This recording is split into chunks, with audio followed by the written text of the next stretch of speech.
Bonjour à tous. Donc l'enjeu de cet atelier, de cette table ronde, là, c'est de vous tenir éveillés jusqu'à midi 30, midi 40. Donc je vais essayer de remplir la tâche du mieux que possible. Bertrand Blond, donc moi je suis chef du bureau capacitaire, donc j'ai la charge en fait de la conduite des programmes dans les domaines de la lutte informatique défensive, offensive et donc le domaine d'aujourd'hui qui est la lutte informatique d'influence. Je vais vous partager alors quelques éléments pour le coup non classifiés. Je n'entrerai pas forcément dans le détail en fait des outils que l'on utilise en opération. Je vais vous partager des éléments de prospective et puis vous donner quelques indications sur les gros enjeux qu'on souhaite traiter en fait en domaine capacitaire. Donc j'ai 10 minutes pour faire l'introduction. Je vais essayer de faire synthétique. Alors, premier petit point, plutôt pour vous donner une picture de l'état des réflexions, parce qu'on a parlé beaucoup depuis ce matin de la situation actuelle.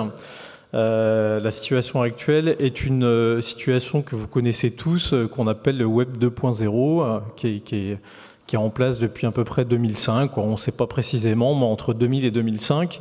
Qu'est-ce qu'on appelle en fait le web collaboratif, le web où n'importe qui peut échanger sur n'importe quoi, je veux dire ça comme ça. Ce qui veut dire que moi je peux très bien aller donner mon opinion sur un sujet que je ne maîtrise absolument pas, et suffit que je sois bon dans mes arguments, je peux potentiellement arriver à convaincre d'autres personnes. La petite particularité de cette phase du web, c'est que nous sommes dans ce qu'on appelle des applications centralisées. Alors vous avez des applications centralisées des réseaux sociaux, les Facebook, Twitter, etc. Le principe est assez simple, une application, une base de données, une centralisation de l'information. Ça, en fait, c'est un enjeu qui est assez basique, c'est que ça permet globalement de pouvoir potentiellement contrôler l'information par les plateformes qui éditent ces solutions-là. Et puis ça permet, ça a été dit ce matin aussi, à certains pays potentiels de bloquer l'accès à ces plateformes, parce que vu qu'elles sont centralisées, si je bloque l'accès à la donnée est totalement impossible. La grosse particularité, c'est que depuis, on va dire, 3-4 ans, on est en train d'entamer une grosse évolution technologique et on passe en fait dans ce web que vous connaissez déjà probablement, qui s'appelle le web 3.0. La grosse différence, sans rentrer dans des explications techniques, entre le 2 et le 3, c'est qu'on est maintenant sur des applications qui sont décentralisées. Donc plutôt qu'on ait une plateforme, une base de données, on va avoir une application qui est distribuée.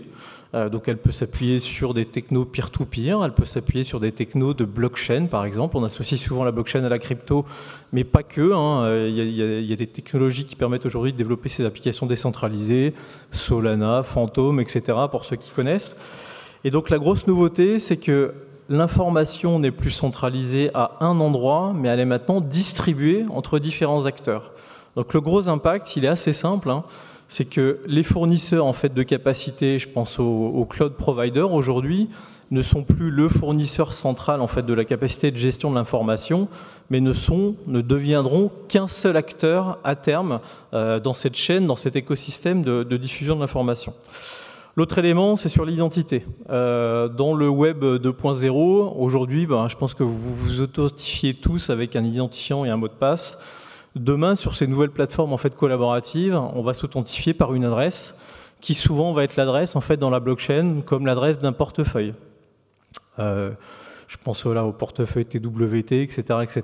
Et ce qui fait qu'on ne s'authentifiera plus en tant que personne physique, on va s'authentifier en fait, avec un compte virtuel. Donc ça, c'est des petites briques en fait, d'évolution, mais l'évolution fondamentale en fait, de ces plateformes va complexifier fortement l'accès à l'information. On aura un petit peu plus de difficultés à collecter l'information sur ces plateformes de réseaux sociaux. Et puis ça donnera aussi d'autres opportunités, notamment sur la vérification de l'information. Sans rentrer encore une fois dans des explications techniques, les technologies de la blockchain dont j'ai listé tout à l'heure vont permettre aussi d'avoir une répartition de cette donnée et donc potentiellement aussi d'en vérifier la véracité à long terme. Alors, au sein des armées, on essaye de prendre en compte en fait, toutes ces évolutions technologiques et on a fait un travail depuis 1 an sur la définition globalement d'une stratégie capacitaire. Objectif étant d'établir une feuille de route très court terme, à 4 ans, pour définir en fait, l'architecture permettant de prendre en compte ces évolutions techno et puis aussi de répondre aux besoins des opérations. Alors, hop, tac. Quelques tendances assez fortes en fait qu'on a identifiées dans les, on va dire, dans les 10 prochaines années.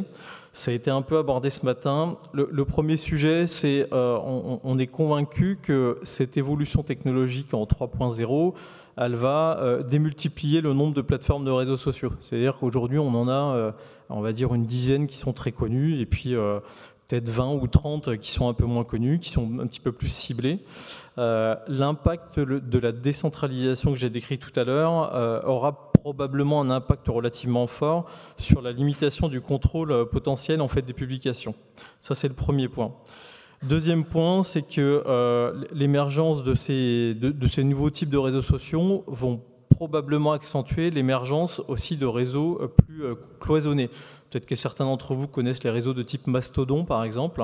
On a les réseaux qui sont publics, on a des réseaux qui sont cloisonnés, et on pense que cette évolution technologique de décentralisation, le DApps, Decentralized Application, va probablement générer plus de réseaux cloisonnés, donc une difficulté en fait, d'accès à l'information, et induisant une augmentation de cette vie virtuelle dont on a parlé ce matin.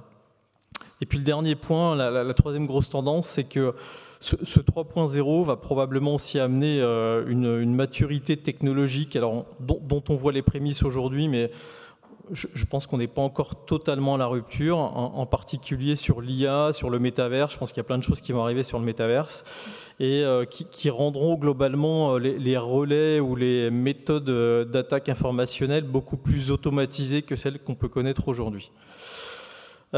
Face à ça, on identifie 3 risques. Un premier, c'est l'accroissement des capacités adverses de désinformation. Donc aujourd'hui, on a parlé un peu de deepfake et de fake news ce matin. Probablement que ces techniques en fait, de fabrication d'infox deviendront de plus en plus crédibles dans les prochaines années. Si vous suivez un peu la presse, vous avez dû voir que cet été, on a eu la première attaque au président avec un deepfake vocal, 35 millions d'euros qui ont été dérobés avec la reproduction du voix d'un PDG américain. Donc ça veut dire qu'on évolue dans ces technos, donc une augmentation en fait, de ces capacités de désinformation. Et puis probablement, ça on le voit déjà dès maintenant, des capacités d'amplification beaucoup plus abouties. Je pense à l'astroturfing, aux fermatrolls telles qu'elles existent aujourd'hui et qui évolueront demain, et puis aux bots qui commencent d'être intelligents sur la publication contextualisée. Le deuxième point, c'est l'utilisation systématique de capacités de hacking d'influence. On a abordé aussi ce point-là ce matin. L'influence peut être utilisée seule, mais elle peut être aussi combinée avec d'autres effets, et notamment dans le cas de conflits armés. Je vous donne un exemple assez basique pour déstabiliser une population ou globalement faire un petit peu d'intimidation. On peut voir des techniques qui consistent à revendiquer des leaks d'informations d'entreprises, de secteurs industriels, pour juste marquer le coup en disant vous voyez, on arrive en fait à voler les informations de vos entreprises sur vos territoires, ce qui peut générer un peu de déstabilisation, d'intimidation sur certains secteurs. Et puis le dernier point, c'est les capacités d'aliénation.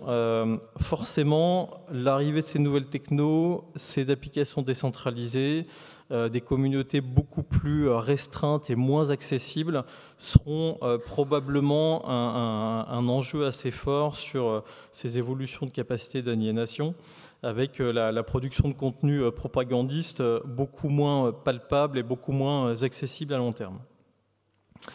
Alors, sur la stratégie capacitaire, en fait, L2I, donc pour vous donner quelques éléments non sensibles et non classifiés, on l'a identifié aujourd'hui autour de 4 axes. Donc, il y a un premier enjeu qui est la data. Et pour moi, en fait, c'est l'enjeu prioritaire. C'est-à-dire que si on veut contrôler, si on veut identifier, on ne peut pas mettre un militaire derrière chacun des écrans, chacune des plateformes de réseaux sociaux. Ce serait totalement utopique. Et de par ce que je vous ai décrit juste avant, la multiplication des nombres de réseaux à terme fera qu'il sera totalement impossible en fait, de faire ça humainement. Donc, il y a un enjeu fort de la data, dans la résilience de la collecte. Ces plateformes de réseaux sociaux mettent en place en fait aujourd'hui on va dire, des vecteurs officiels, des API officiels pour récupérer de la donnée, mais on se rend rapidement compte que ces API ne sont pas pleinement complètes. On n'a pas une complétude de l'information.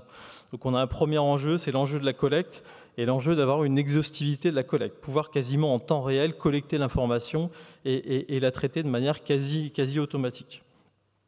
Le deuxième point sur cette partie collecte, moi je suis convaincu, et d'ailleurs c'est un appel que je fais s'il y a des industriels dans la salle, mais je suis convaincu que de la même manière qu'on le fait dans les domaines de lutte informatique défensive, on arrivera dans les prochains mois à caractériser des modes opératoires. Pour ceux qui connaissent la matrice du MITRE-ATT&CK par exemple, la matrice du MITRE-ATT&CK, elle décrit des modes opératoires et je pense que dans le domaine de l'influence, on arrivera probablement, et on commence déjà aujourd'hui à le voir, à caractériser des modes opératoires combinés. C'est-à-dire qu'un mode opératoire peut utiliser par exemple plusieurs réseaux sociaux, peut utiliser les mêmes vecteurs de primo-diffusion d'informations, etc., etc., ce qui permettra en fait d'identifier des menaces et des comportements potentiellement reproductibles sur le long terme. Il y a un deuxième enjeu qui est l'automatisation. Alors, bon, je ne vais pas forcément parler d'IA parce que c'est à la mode dans toutes les conférences et ce n'est pas le but d'aujourd'hui. Moi, je vais vous parler d'automatisation principalement sur le défi RH. On a un défi RH fort et il faut être clair, dans ces sujets-là, on n'est pas que sur des codeurs ou des développeurs, il en faut et on en embauche, mais on est ici sur des compétences rares. On a parlé ce matin de la traduction, par exemple, le Peul, le Bambara, etc. C'est des langages où on n'a pas forcément de compétences facilement identifiables sur le marché. Et on a des sujets d'automatisation, notamment sur les sujets de la traduction. Il y a des sujets d'automatisation sur les analyses géopolitiques, il y a des sujets d'automatisation sur les analyses stratégiques, etc., etc. Donc l'automatisation pour nous, c'est un vecteur pour améliorer, je vais dire ça comme ça, ou faciliter en fait cette transition RH qu'on a globalement dans tous les domaines de lutte cyber, un peu de mal dans tous les cas à faire face. Et puis, le troisième point, c'est l'adaptabilité. Alors, je l'ai abordé tout à l'heure dans mon introduction, mais les plateformes que vous voyez listées ici, qui sont qu'une toute petite partie, mettent en place, pour la grosse majorité, des contre-mesures d'accès à l'information. C'est vrai que la maîtrise de l'information est le nerf de la guerre dans les plateformes de réseaux sociaux. Donc l'accès à l'information pour pouvoir en fait ne serait-ce que identifier des tendances, identifier des groupes, identifier des modes opératoires peuvent être limités par ces plateformes de réseaux sociaux. Donc on a nous une constante épée de Damoclès, je veux dire ça comme ça, mais sur l'adaptabilité de nos modes d'accès à cette information et qui nécessite constamment d'évaluer comment fonctionnent les plateformes, quelles contre-mesures elles mettent en place, quelles sont les nouveautés technologiques qui sont déployées, etc., etc. Et puis le dernier point, et ça c'est peut-être mon passé dans l'industrie privée qui me fait dire ça, mais on a un quatrième volet qui est l'innovation. Alors, juste en 2 secondes, mais quand on voit tout ça, on se dit clairement qu'on doit avoir une capacité en fait, opérationnelle qui s'adapte quasiment au jour le jour. Donc, il ne s'agit pas de produire des capacités dans le domaine de la lutte informatique informationnelle comme on fait un sous-marin, un hélicoptère de combat ou un avion, qui sont des programmes qui vont durer 40, 45 ans, 50 ans. Il faut avoir en fait une capacité qui soit quasiment agile au jour le jour. Donc ça veut dire qu'il faut qu'on ait un circuit d'achat avec les industriels qui soit fluide et surtout ce que j'appelle moi en fait une stratégie du best of breed. Alors pour ceux qui me connaissent, vous savez que ça m'est très cher, mais c'est d'avoir en fait une architecture qui soit la plus flexible possible pour quasiment tous les jours intégrer des nouvelles capacités, alors qu'on peut nous développer en interne au sein des armées pour répondre à nos besoins, mais aussi qui viennent des industriels, d'où l'intérêt en fait d'un travail conjoint industriel-État sur ce point-là. L'innovation, moi je l'ai décrit de 3 manières. On a une innovation incrémentale, hein, donc plutôt travailler avec des logiques de cycle très court terme. On a une innovation adjacente qu'on travaille depuis quelques années maintenant, où l'objectif, c'est pas forcément d'avoir des capacités dans le domaine de l'influence qui soient propres en fait au domaine militaire. Moi, je crois beaucoup au win-win des capacités qui viennent du civil. On en a eu un bon exemple dans la table ronde ce matin. Je pense qu'il y a beaucoup de choses à prendre du marketing digital. On a énormément de choses en fait à partager entre le militaire et le civil en fait sur ces activités-là. Et puis le dernier point, c'est suivre continuellement l'innovation de rupture. Hein. On a abordé ce matin rapidement les deepfakes, le morphing, etc.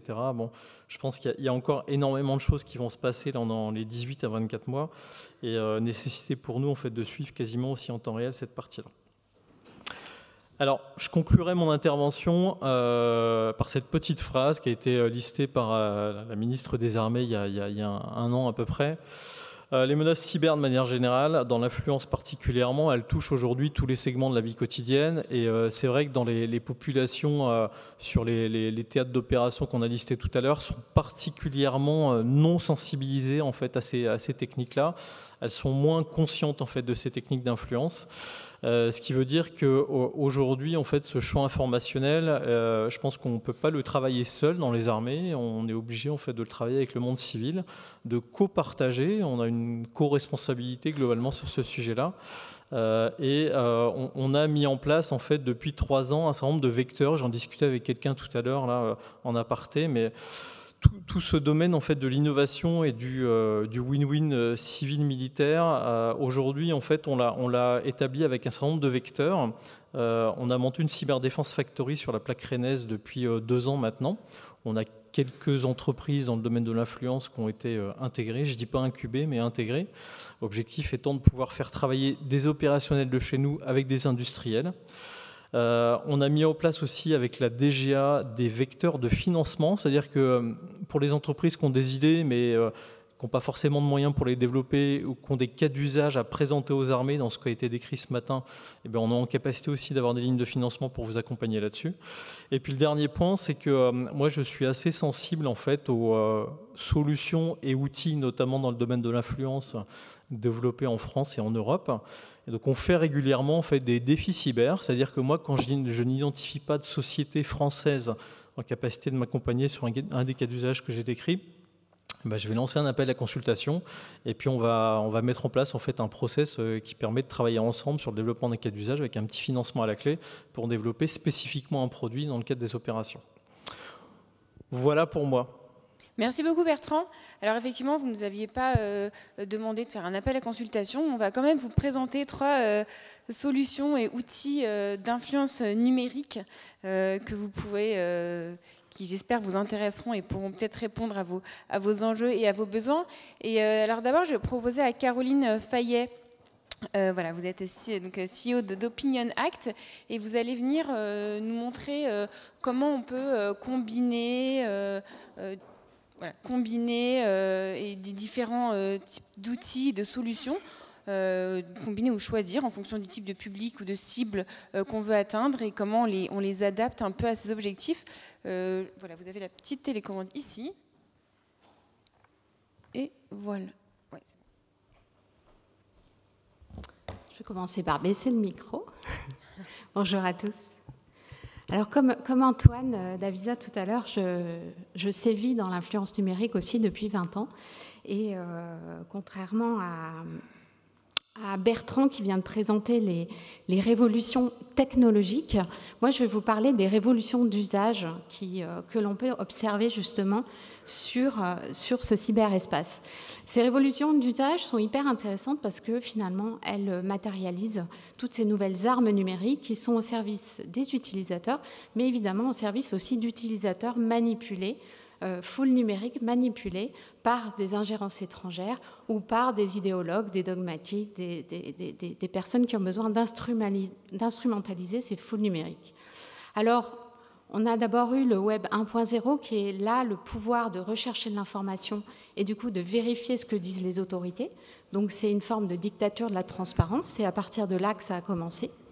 2.0, vous le savez, je n'ai plus besoin de connaissances techniques pour écrire sur la toile et donc je peux être un reporter, un journaliste et donc publier mes idées. Évidemment, réseaux sociaux, les mettre en réseau pour avoir une action de mobilisation contre les autorités. Et ça continue. Alors le Web 3, en termes d'usage, on parlera plutôt de big data. Et du coup, toutes ces données mises en commun vont permettre d'utiliser des techniques de ciblage massif, évidemment via les réseaux sociaux, mais aussi via des services comme change.org, qui va être le YouTube de la pétition, et va permettre à ces foules numériques, cette fois, de passer à l'action en termes de revendication. Alors ça continue, on peut parler maintenant de Web 4.0 et en fait d'instrumentalisation de ces technos au service de ce qu'on appelle dans notre jargon du marketing digital le phygital. C'est la fusion de la vraie vie et de la vie virtuelle. Ceux qui ont le plus théorisé ces mouvements, ces technologies au service du digital, c'est ces révolutions de Hong Kong qui a été la manif la plus tech de tous les temps, parce qu'ils ont dû contourner justement le fait qu'ils n'avaient plus accès aux réseaux sociaux traditionnels pour pouvoir publier leurs flyers numériques et ces techniques d'activation des foules. Alors, il n'y a pas eu que ces révolutions de Hong Kong, et on les connaît aussi dans notre pays.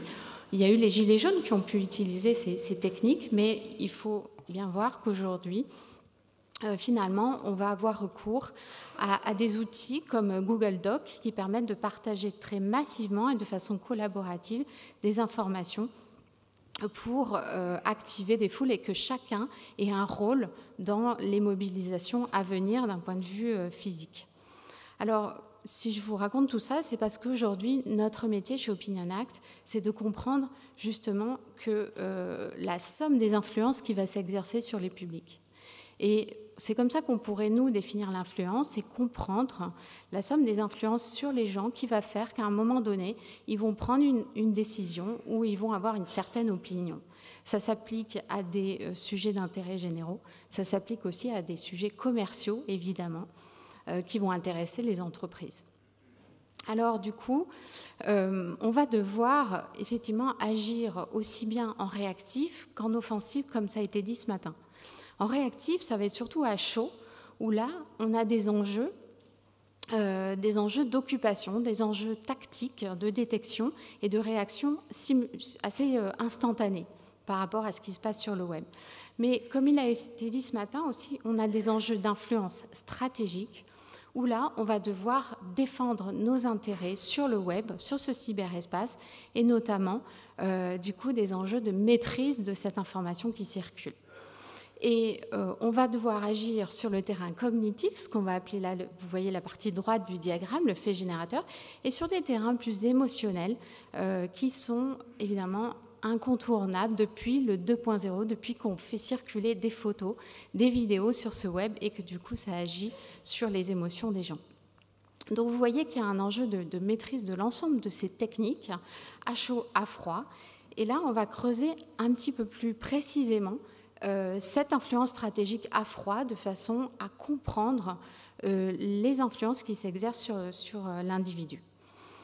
Alors, nous avons chez Opinion Act répertorié en fait 5 familles, ce qu'on appelle de touchpoints, sont des points de contact qui permettent de comprendre ce que fait l'internaute, ce que fait l'utilisateur sur le cyberespace.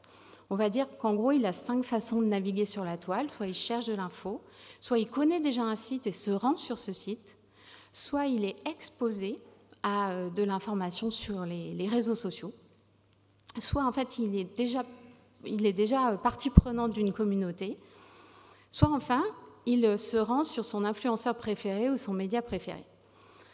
Vous pouvez chercher, mais grosso modo, n'importe quel comportement de navigation sur la toile va croiser un de ces types de points de contact.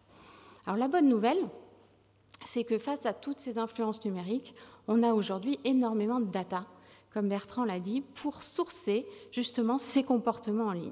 Savoir si sur un sujet donné, il va plutôt passer par une recherche d'informations, il se rend plutôt sur des sites d'associations, il est exposé à des hashtags, des mentions sur les réseaux, et quels réseaux, ou encore s'il est présent dans une base de données de newsletter, il reçoit une newsletter, ou bien il est fan d'une communauté Facebook ou d'un forum. Et enfin, où est-ce qu'il se rend, sur quel média ou quel youtubeur, tel tweetos influent. Tous ces types de points de contact laissent des traces numériques sur lesquelles il va falloir utiliser beaucoup d'outils pour comprendre ce qui se passe. Donc il y a, comme le disait Bertrand, un enjeu permanent. Nous, ça fait 20 ans qu'on est tout le temps obligé de s'adapter à ces fermetures d'API, à ces ouvertures de nouveaux réseaux sociaux pour sourcer cette data et comprendre où ça se passe sur le web sur un sujet donné. Donc on va, vous le voyez, quelques outils qu'on va utiliser pour comprendre vraiment quel est le touchpoint qui est le plus à l'œuvre sur un sujet donné, parce que suivant les contextes, on va plutôt passer par une recherche Google où on va complètement être enfermé dans une spirale de viralité sur Facebook. OK ? Donc, alors, derrière, chaque type de touchpoint nous amène à un levier d'influence différent. Là aussi, on va s'adapter aux touchpoints qu'on observe et cela va nous dicter, en quelque sorte, les leviers, les techniques d'influence qui vont être les plus pertinentes sur notre sujet donné. Ils cherchent de l'info sur Google, eh bien, c'est ce qu'on appelle le SEO, c'est la capacité à être visible sur le moteur de recherche. Ils passent par plutôt les réseaux sociaux, eh bien, on va devoir travailler, nous aussi, cette viralité. Ou encore, ils se rendent spontanément sur un média ou sur un influenceur, eh bien là, on va travailler les relations presse ou les techniques d'influence, de marketing d'influence que nous évoquait Accor tout à l'heure. Voilà, chacune de ces types de touchpoints amène des expertises derrière différentes en fonction de ce que vous allez activer comme point de contact. Un petit exemple là sur un sujet pour lequel on a travaillé pour un acteur dans l'eau minérale qui faisait l'objet d'une campagne de désinformation aux USA sur ces usines. Et dans l'optique de défendre ses intérêts, eh bien, on a justement décortiqué, décrypté la somme des influences qui s'exerçaient sur le public et qui les amenait à boycotter cette marque. On s'est rendu compte que cela commençait par une campagne médiatique importante, puisque c'était un sujet d'actualité, que l'internaute ensuite passait à une phase de recherche sur Google, et là, il ne pouvait pas ne pas tomber sur des sites associatifs et sur des pages Wikipédia qui descendaient mon client en termes de réputation et en termes de désinformation. Après, derrière, il passait à une phase de débat, débat sur les forums, débat aussi sur LinkedIn, et enfin, une petite partie, bien, du coup, décidait de se mobiliser sur Twitter et sur des sites de pétition. Le fait de savoir exactement quel ordre de grandeur chaque touchpoint joue dans la séquence et quels sont les sites les plus influents sur chacun de ces touchpoints, nous permet après derrière de cibler très précisément nos actions et de ne pas chercher à tout embrasser à la fois, c'est impossible. Il faut forcément essayer d'agir là où ça aura le plus d'impact. Alors, le deuxième enjeu, une fois qu'on a identifié où agir, c'est de savoir ce que l'on dit. Comme il a été évoqué ce matin, une influence, c'est avant tout une question de message. Maintenant, on ne peut plus avoir aujourd'hui un message monolithique. Le même, ce qu'on appelle les éléments de langage, qui vont s'appliquer à tous de la même façon et pour tout le monde. Pourquoi ? Parce qu'en face, on est face à des communautés qui ont chacune des registres d'influence différentes. Donc, comment adapter nos messages à ces communautés ? Eh bien, il faut qu'on comprenne justement quels sont tous les biais cognitifs et les biais émotionnels qui sont à l'œuvre auprès de chacune de ces communautés. Alors, les biais cognitifs, il paraît qu'il y en a 150, donc il y a du boulot. Et le fait de les comprendre nous permet de comprendre quel va être le schéma décisionnel à l'œuvre dans cette communauté, une fois qu'on a réussi à trouver où la cibler. Alors voilà par exemple sur le sujet, un sujet de vaccination, eh bien 4 registres d'influence à l'œuvre. On les a répertoriés, nous, ces registres d'influence, en fonction des biais cognitifs en présence. Et on va du coup pouvoir savoir que telle communauté, on va plutôt lui avoir un discours qui va jouer sur l'autorité. D'autres, une influence par l'information, ce sera la primeur et l'exclusivité d'une information qui va les intéresser.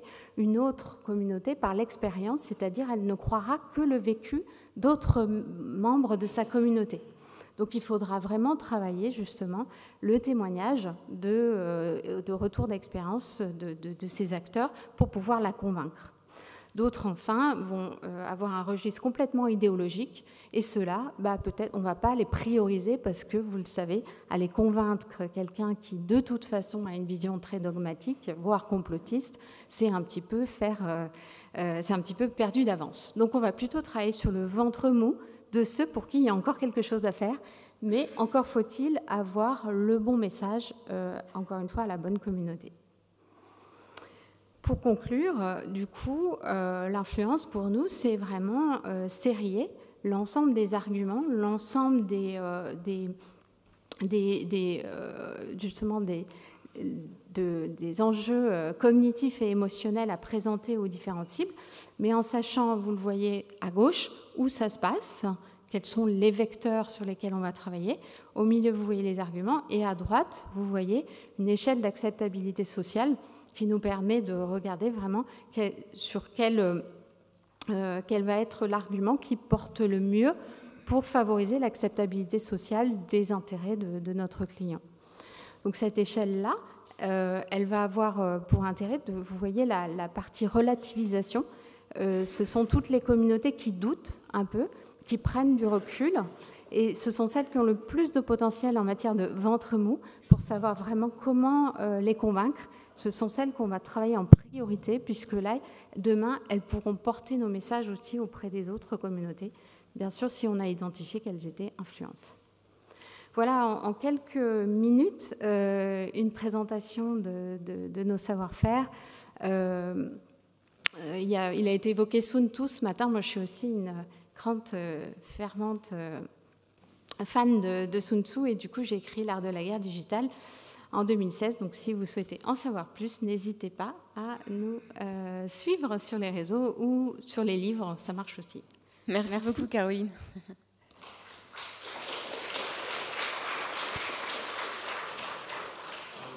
Merci beaucoup. Alors effectivement, on comprend bien tout l'enjeu de comprendre à quelles influences sont soumises les audiences en ligne et donc à quelle typologie d'arguments ils peuvent réagir pour ensuite adapter les techniques et les argumentaires d'influence ou de contre-influence, hein, on l'a bien vu.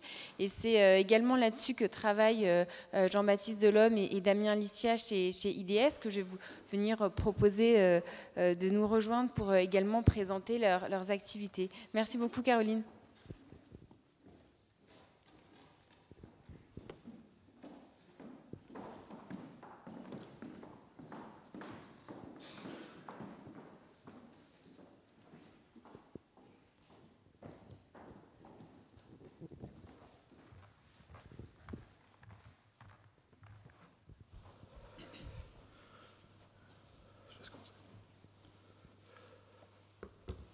Bon, eh bien, bonjour à tous.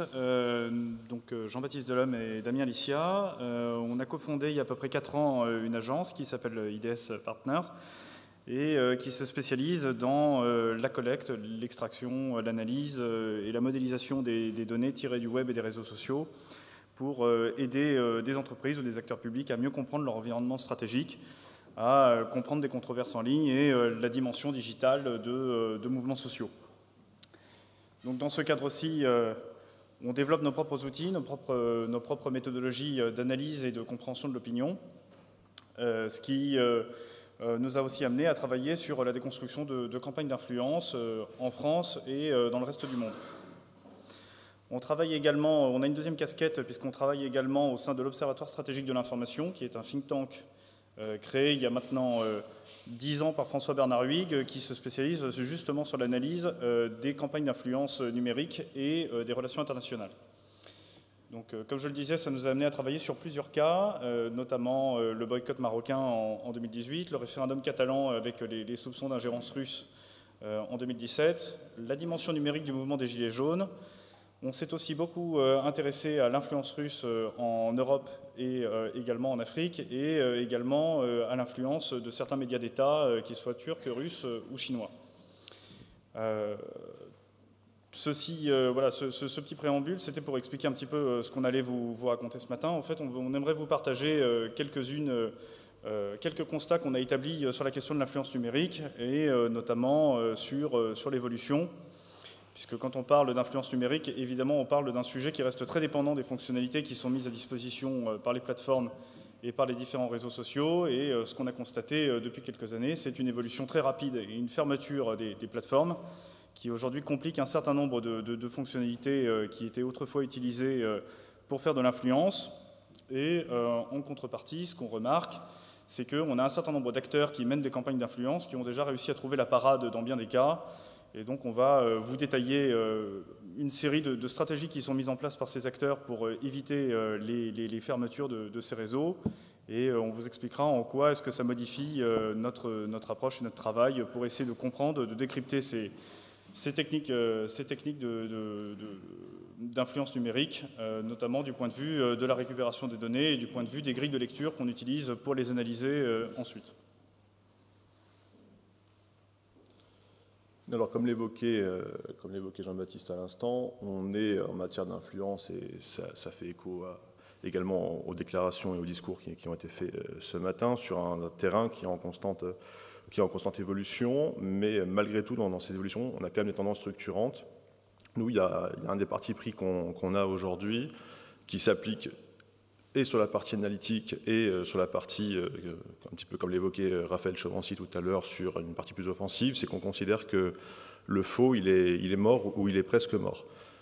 Ça peut sembler un petit peu paradoxal, alors même qu'à longueur de journée, on évoque les fake news, on évoque la désinformation, on évoque les deepfakes avec toutes les variantes et toutes les variations autour des différents anglicismes qui ont fait florès au cours de ces dernières années. Mais aujourd'hui, on a de la part des réseaux sociaux et sous l'impulsion des États une série d'évolutions qui ont été mises en place, qui font que la manipulation de l'information en ligne est beaucoup plus compliquée.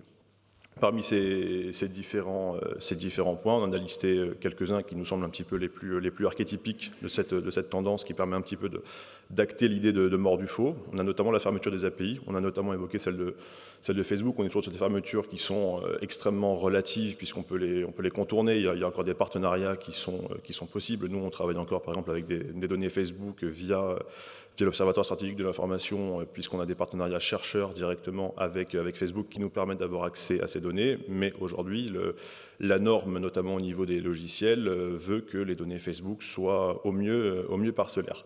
On a également d'autres événements qui ont marqué cette mort du faux. C'est ce déclin du faux et des capacités de le mettre en place. C'est la réduction de l'utilisation des outils de ciblage. Aujourd'hui, faire du faux en ligne et de l'artificialiser avec des campagnes de fake activisme doublées de Facebook Ads, de Twitter Ads, que sais-je, c'est extrêmement compliqué puisqu'il faut rentrer des RIB, il faut rentrer des numéros de téléphone.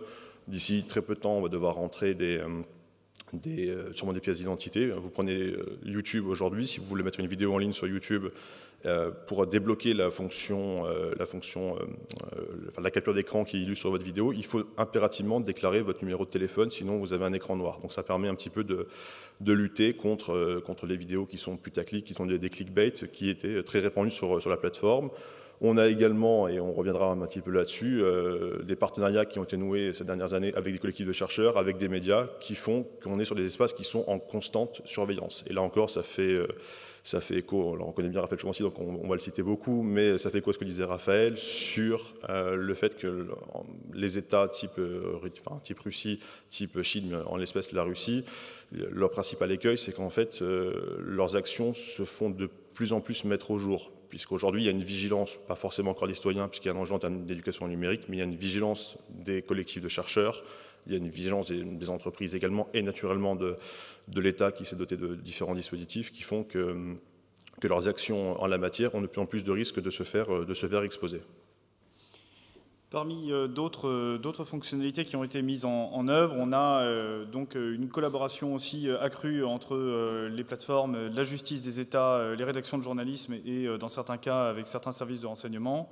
On a une modération qui est beaucoup plus poussée, ce qui fait qu'un certain nombre de groupes extrémistes qui étaient présents et qui trouvaient un espace assez favorable pour se développer sur les réseaux sociaux mainstream, aujourd'hui, ils sont de moins en moins les bienvenus.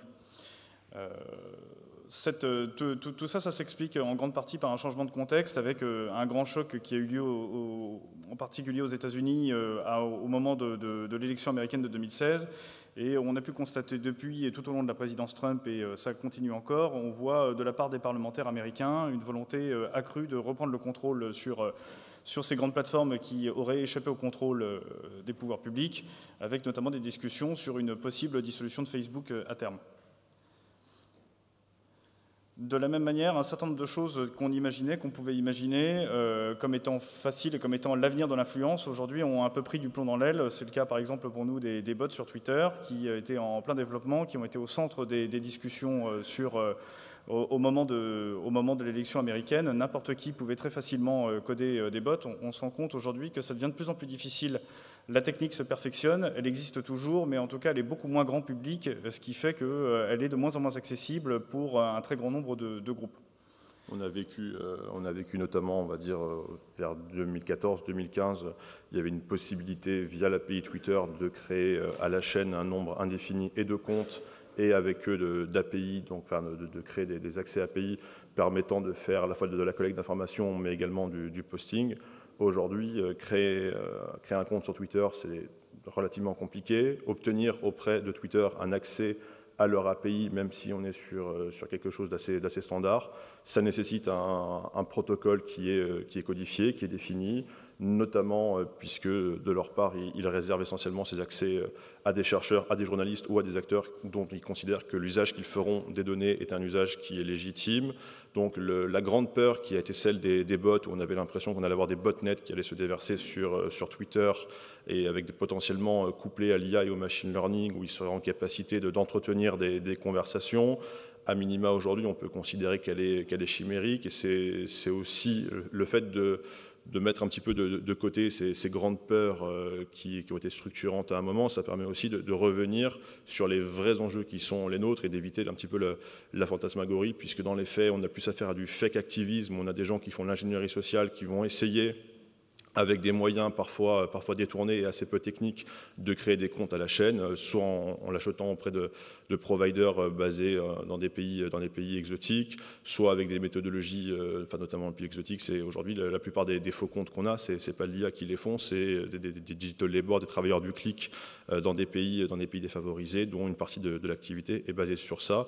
Mais quoi qu'il en soit, aujourd'hui, on a ces tendances-là, on peut les mettre de côté. De la même manière, et pour conclure sur ce point, que tous les discours autour de l'automatisation, du multi-compte, avec des outils comme TweetDeck, qui était très connu, qui permettait, fut un temps, de piloter un nombre indéfini de comptes, sont complètement bridés aujourd'hui. Donc on est dans un contexte où l'accès à l'information et du coup à la manipulation, le coût, il est beaucoup plus fort. C'est un point sur lequel on va revenir, auquel on croit. On considère souvent qu'avec les réseaux sociaux, on assiste à une forme de démocratisation. Ça, c'est un fait, ça horizontalise. Mais en fait, les garde-fous qui ont été mis en place par les GAFAM et les parties prenantes qui gravitent autour des réseaux sociaux font que c'est de plus en plus compliqué, même quasiment d'y avoir accès. Donc on va passer en revue un certain nombre de stratégies qu'on a identifiées dans le cadre d'analyse de campagnes de désinformation qu'on a menées en France, en Europe et dans le monde, qui partent toutes un peu de ce constat qu'on a posé au début, à savoir que pour un certain nombre de groupes, d'acteurs, d'officines, il y a un enjeu aujourd'hui qui consiste à contourner les règles qui sont posées par les plateformes précisément pour empêcher des opérations d'influence de se dérouler sur ces espaces. La première d'entre elles qu'on a identifiée, je crois que c'est la slide d'après, c'est encore après. Pardon. La première stratégie qu'on a identifiée, c'est en fait le fait d'aller mobiliser de nouveaux espaces sociaux, c'est-à-dire qu'à partir du moment où Facebook et Twitter ont décidé de bannir un certain nombre de groupes, notamment des groupes extrémistes, ou de bannir un certain nombre de personnes de ces plateformes, l'une des stratégies qui peut être utilisée, c'est d'aller recréer des audiences sur d'autres espaces.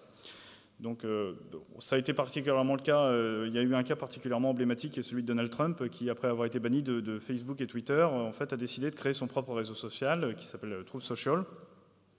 Mais on a pu le constater notamment de la part des islamistes à partir de 2015, lorsque ceux-ci ont commencé à faire l'objet d'une modération beaucoup plus importante de leur contenu, qui sont partis sur Telegram avant de migrer vers d'autres espaces. L'avantage pour tous ces groupes-là, ça consiste à échapper à la surveillance notamment de la police ou des services de renseignement. Ça permet d'échapper à la modération des algorithmes. Ça permet de recréer des communautés qui peuvent atteindre, dans certains cas, plusieurs dizaines de milliers de personnes. La limite de cet exercice, c'est qu'ils sont beaucoup moins en contact avec le reste du monde et les possibilités de recrutement ou les possibilités de faire percoler leur message et de produire des effets de bord dans des campagnes sur, par exemple, des publics comme des journalistes ou des publics cibles est quand même relativement moindre. Ceci dit, une manière de pallier ce problème consiste à se servir de ces espaces comme des lieux de coordination pour mener dans un deuxième temps des opérations de type raid ou de type harcèlement ciblé et coordonné sur des individus. Donc voilà, ça c'est la slide qui résume un peu ces éléments. Et qui reprend et qui un petit peu synthétise ce qu'on montrait sur les captures d'écran précédentes. On avait notamment une capture d'écran de deux chans Telegram. Un premier, je ne sais pas si vous connaissez, mais donc de Damien Rieu, qui est un activiste d'extrême droite assez connu, assez influent sur les réseaux sociaux, qui est l'ancien porte-parole de Génération Identitaire, qui est un mouvement qui a été dissous ces derniers mois, et qui, en fait, il a toujours, lui, ses propres comptes, mais utilise Telegram, où il est suivi par plus de 12 000 personnes, ce qui est quand même considérable avec... en termes de taux de lecture, des chiffres qui sont tout aussi impressionnants, puisqu'en moyenne, ces publications donnent lieu à plus d'environ 8 000 vues. Il utilise aussi Telegram comme une base arrière afin de coordonner des opérations de déstabilisation en ligne, et notamment de cyberharcèlement, sans forcément donner l'impression de harceler, mais il va flécher une personne qui est au cœur de l'actualité en invitant sa communauté, qui est quasiment une meute, hein, qui réagit de manière assez rapide pour aller cibler ces personnes. De la même manière qu'on a d'autres profils qui vont utiliser Telegram avec de grosses communautés pour mettre en place des logiques de théorie du complot, pour relayer des discours alternatifs. Juste sur un point pour conclure, nous, dans notre analyse de campagne d'influence, ça suppose qu'on soit en capacité d'investiguer ces espaces. Comme on n'est pas du tout sur les mêmes méthodologies qui sont celles utilisées par des logiciels de social listening classiques, ça suppose qu'on doit mettre en place de nouvelles méthodologies de collecte et de récupération de données et qu'on soit en capacité de mettre en place sur un très grand nombre d'espaces, puisque le mouvement général est celui d'une balkanisation, d'un éclatement complet des espaces, ce qui d'ailleurs était précisé dans une intervention précédente. Pour aller assez vite, puisqu'on n'a plus beaucoup de temps, on va les passer rapidement. Deuxième stratégie, il y a le contournement des algorithmes, ce qui consiste en fait à échapper aux filtres sémantiques en changeant des mots, en utilisant des mots-clés, en utilisant de l'ironie ou en utilisant d'autres contenus qui ne sont pas aujourd'hui crawlés, qui ne sont pas aujourd'hui surveillés par des logiciels classiques comme des contenus de son, des contenus de vidéo ou des images. Et également du copier-coller. Donc tout ça, ça suppose de mettre en place aujourd'hui de nouveaux modèles d'investigation et de traitement automatique de ces données, notamment pour détecter du copier-coller, pour faire de la reconnaissance d'images, pour être en capacité d'aller chercher ce type de contenus qui ont une vraie capacité virale et qui peuvent rester sur les plateformes mainstream où l'audience est importante parce qu'ils ne sont pas détectés. Alors juste pour rebondir sur ce point, notamment au niveau des copier-coller, ça peut sembler un petit peu prosaïque, mais nous c'est un sujet sur lequel on a beaucoup travaillé, puisque ce qu'on voit aujourd'hui, c'est que de plus en plus d'acteurs, et notamment en Afrique, on le voit en RCA, au Mali, utilisent des réseaux de pages qui sont interconnectés pour échapper à la modération des réseaux sociaux. Ils ne font plus des copier-coller simples, parce que là, le duplicate content aujourd'hui, de la même manière qu'en SEO, arrive à détecter, mais ils font des copier-coller avec des altérations à la marge qui permettent à date d'échapper à la vigilance des réseaux sociaux, des algorithmes et des modérateurs humains, et ça leur permet du coup de relayer leur message sur leurs différentes pages et de provoquer des effets qui sont non négligeables. Alors, pour passer les autres, donc on a on assiste à une industrialisation de la production de contenu, ce qui permet de noyer les réseaux de flux de contenus différents, permettant en fait de jouer la loi des grands nombres pour échapper à la modération. Autre point qu'on a pu constater. Oui, passe ça. On a une surenchère technologique aussi qui se met en place. On parlait de bots aujourd'hui. Il existe aujourd'hui des stratégies d'acteurs qui consistent à surenchérir en permanence en technologie pour dépasser les barrières qui sont posées par les réseaux sociaux pour continuer, mine de rien, à utiliser des fonctionnalités d'influence qui ont été a priori bannies en partie par les règles. Alors c'est notamment aujourd'hui les grands enjeux autour des deepfakes, où on en a conscience que c'est clairement, il y a une prise de conscience généralisée et des réseaux sociaux et des acteurs politiques et de manière générale de l'ensemble des communautés, notamment de chercheurs qui travaillent sur ces sujets. Nous, la question qu'on se pose, comme à chaque fois, notamment on évoquait tout à l'heure dans notre propos liminaire la question des bots, c'est est-ce que les deepfakes C'est un nouveau sujet un petit peu tendance, mais qui en fait, pour différentes raisons, n'aura pas l'impact qu'il aura, ou à contrario, est-ce qu'il va contribuer à brouiller encore plus les frontières entre le réel et le virtuel. À minima, à date, sur la question des deepfakes, il faut aussi noter, et ça fait un petit peu écho à ce qu'on évoquait tout à l'heure sur le coût d'entrée des campagnes d'information qui va quand même crescendo. Aujourd'hui, pour faire un deepfake crédible et pas des deepfakes un petit peu en mode UGC qu'on a notamment sur TikTok, il faut des moyens qui sont considérables en termes de puissance de calcul au niveau des cartes graphiques. Donc il y a quand même un continuum qui est nécessaire pour les mettre en place, qui est extrêmement compliqué à avoir, qui pour l'instant, du fait des technologies qui sont en cours, font qu'il faut naturellement avoir une surveillance sur ce sujet, mais on peut encore douter de sa viralité, du fait qu'on va avoir un devenir deepfake des réseaux sociaux de la même manière qu'on n'a pas forcément assisté à un devenir bot des réseaux sociaux. Et je conclue enfin avec la dernière stratégie qu'on a identifiée, qui est, dans la mesure où le faux devient de plus en plus difficile, on peut constater qu'un certain nombre d'acteurs investissent aujourd'hui dans des actifs réels, que ce soit des médias, des groupes de recherche, que ce soit des dispositifs d'influence un peu déportés, ce qui perd un petit peu en efficacité tactique parce qu'ils sont beaucoup plus facilement raccordables à un acteur donné, mais qui, en tout cas, par ce biais-là, peuvent réaccéder à un certain nombre de fonctionnalités, comme par exemple l'outil de sponsorisation sur les réseaux sociaux, qui est désormais inatteignable pour les comptes faux. Merci beaucoup à tous les deux. Merci. On avait 2 minutes. Merci. Alors, vous avez beaucoup parlé des réseaux sociaux et justement, merci. Et justement, effectivement, les réseaux sociaux, on voit bien le rôle qu'ils peuvent avoir à diverses étapes dans les activités ou dans les stratégies d'influence.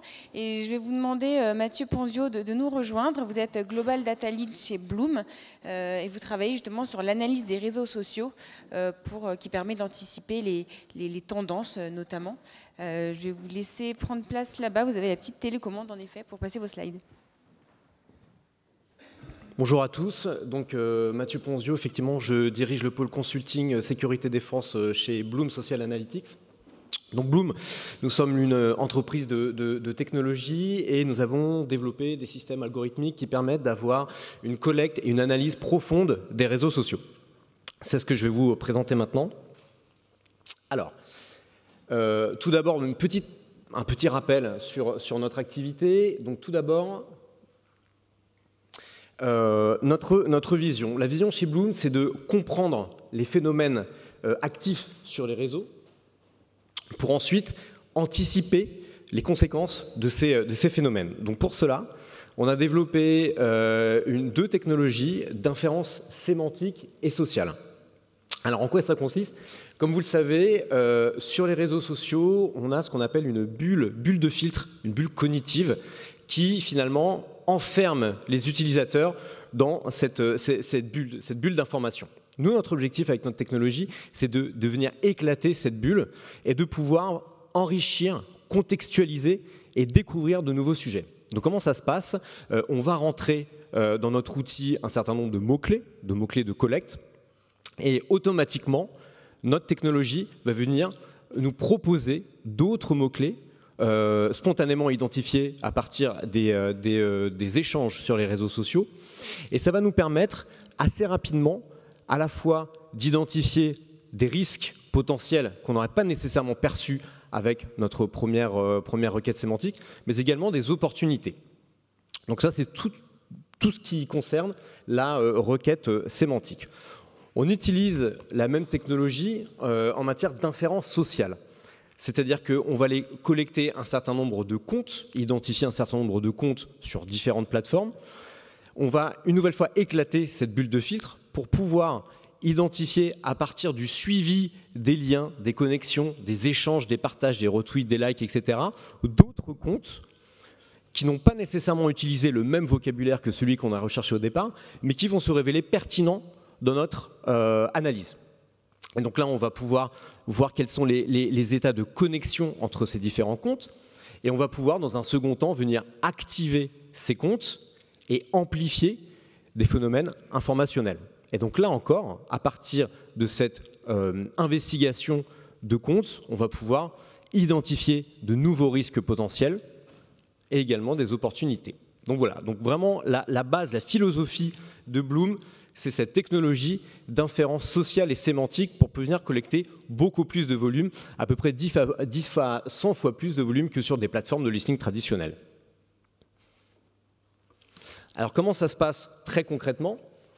Vous allez avoir ce qu'on appelle les données superficielles qu'on va collecter dans un premier temps, donc les posts, les commentaires, les tweets, etc.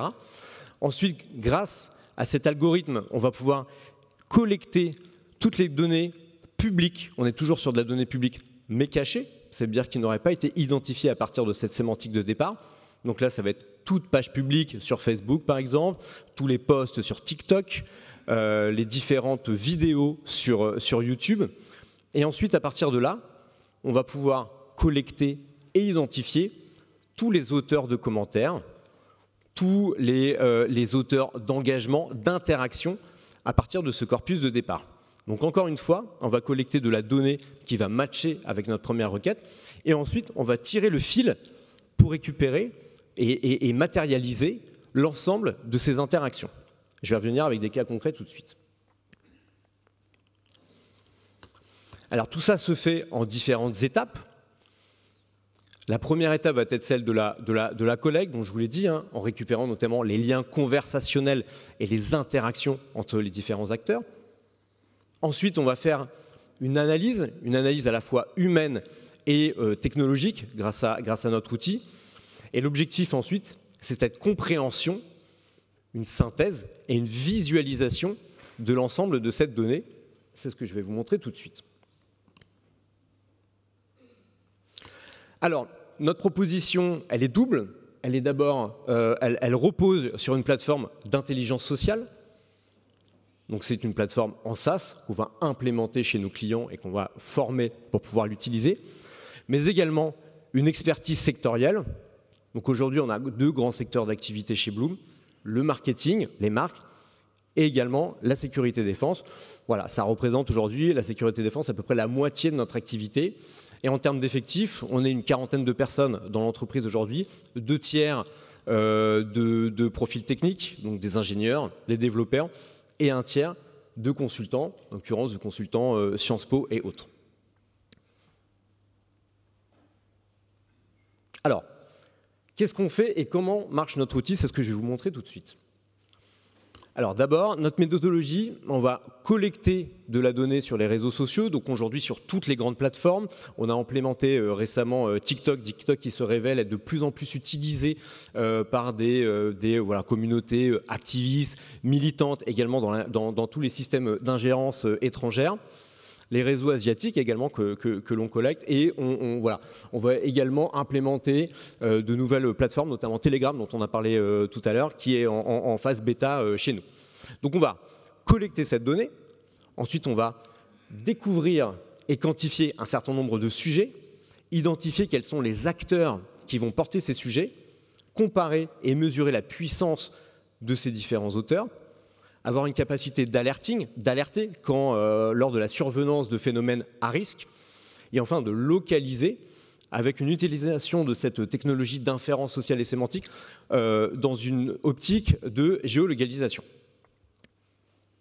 Alors, si je reviens un petit peu dans le détail de tout ça. Donc, ce que vous voyez ici, c'est notre technologie d'inférence sociale et sémantique. Donc, tout d'abord, ce qu'on va faire sur un sujet, c'est qu'on va aller découvrir des thèmes, découvrir des sujets à partir d'un graphe. Donc là, chaque point représente un terme et la spatialisation nous permet d'identifier des leviers de conversation. En gros, c'est un système qui permet de naviguer dans l'ensemble de la donnée collectée. Donc quand on a par exemple des millions de données, très rapidement, on peut voir quels sont les grands leviers de conversation à partir de cette donnée.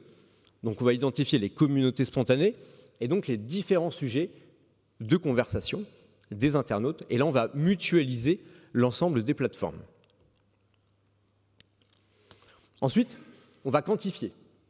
C'est-à-dire qu'une fois qu'on a identifié un certain nombre de leviers de conversation, de sujets, on va mesurer leur puissance relative. Et donc pour ça, on a développé un indicateur qui s'appelle le Power Index, l'indice de puissance sociale, qui repose sur l'agrégation d'un certain nombre de critères, le nombre d'acteurs actifs sur le sujet, donc le nombre d'acteurs qui a interagi sur la problématique, l'engagement moyen des publications sur le sujet, la motivation de ces acteurs, c'est-à-dire que leur récurrence dans les contenus, et enfin, l'indice émotionnel, c'est la part d'émotion, positive comme négative, présente dans ces différents contenus. Et donc à partir de là, on va pouvoir mesurer la puissance de ces différents sujets, une puissance à la fois descriptive, à un instant T, quel est le rapport de force entre les différentes communautés, entre les différents sujets, mais également une puissance prédictive, c'est-à-dire qu'on va voir quels seront les sujets de conversation qui vont compter demain. Et ça, c'est quelque chose qu'on a implémenté depuis peu et qui marche plutôt pas mal.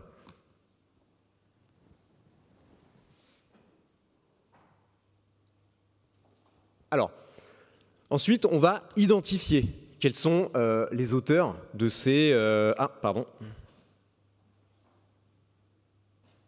Bon, écoutez, c'est censé démarrer. J'essaie une dernière fois.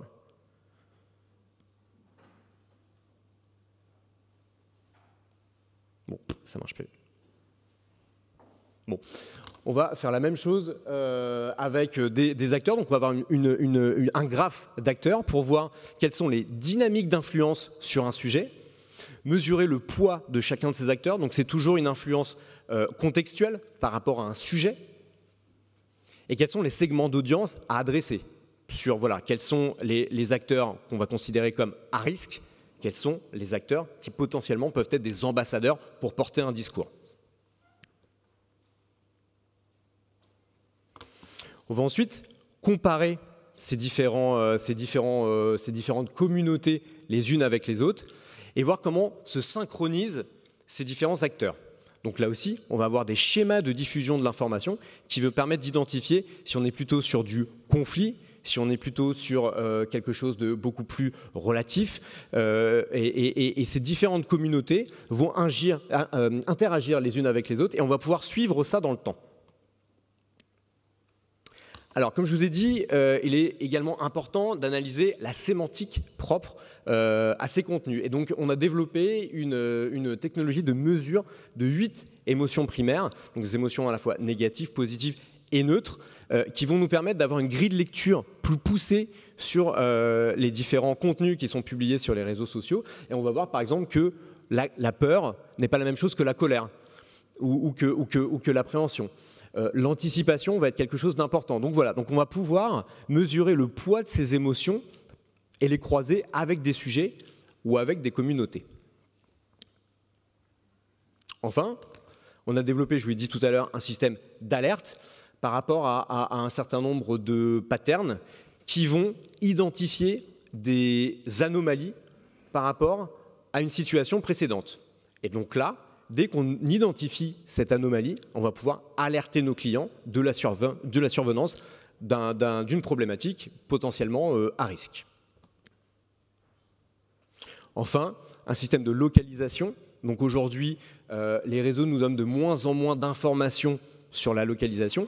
Par cette technologie d'inférence sociale et sémantique, on va pouvoir aller plus loin dans la localisation, donc à la fois identifier des langues, cette technologie marche sur toutes les langues, mais également avoir une plus de puissance en matière de géolocalisation. Alors, pour rendre tout ça un petit peu plus concret, je vais vous montrer 2 cas sur lesquels on a travaillé, donc des cas qui ont été publiés, qui ont fait l'objet de publications, donc on n'est pas sur quelque chose de confidentiel.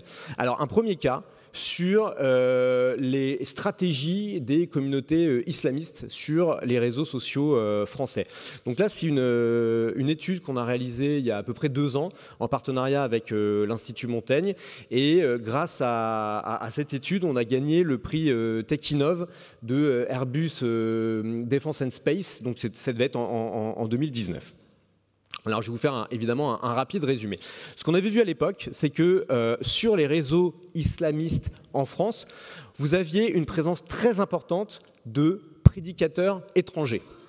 Donc ça nous a surpris, donc on est allé collecter à partir d'une requête assez précise, et par inférence sociale et sémantique, on a réussi à collecter beaucoup de comptes, et on voyait qu'il y avait ces prédicateurs étrangers qui s'exprimaient souvent en langue arabe, et qui étaient directement connectés à des comptes qui, eux, étaient français et s'exprimaient en français.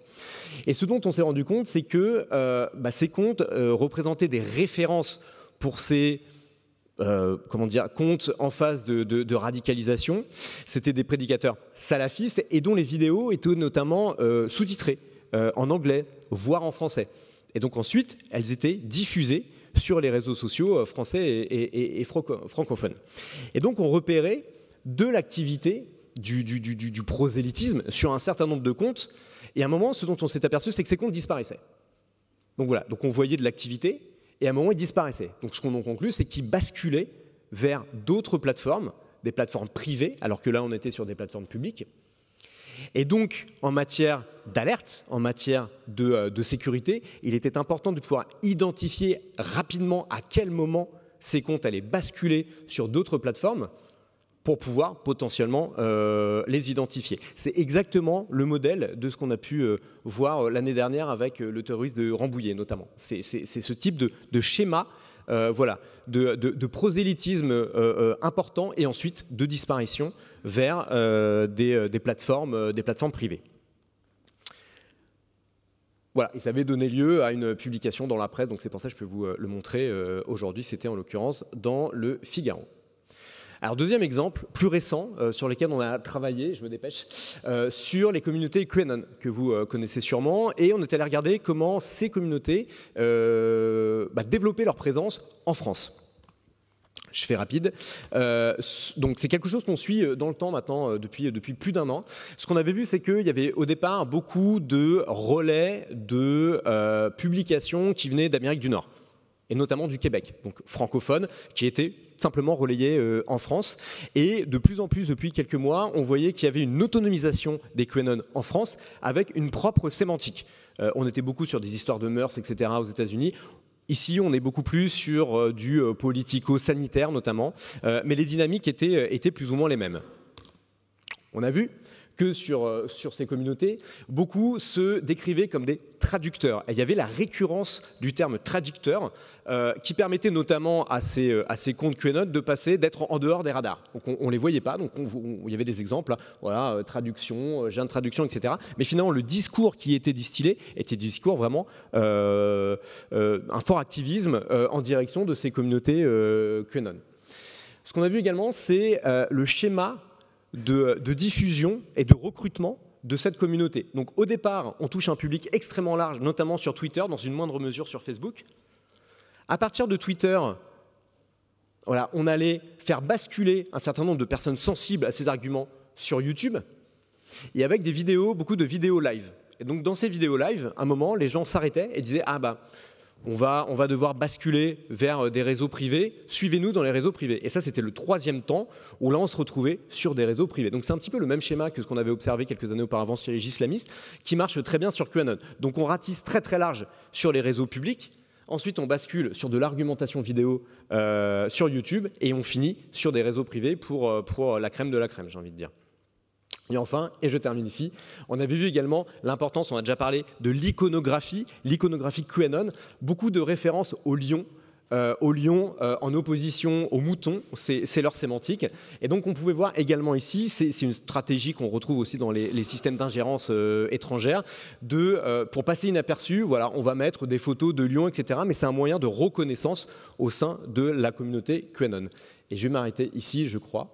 Voilà, j'avais une vidéo, mais que je ne passerai pas. Voilà, je vous remercie.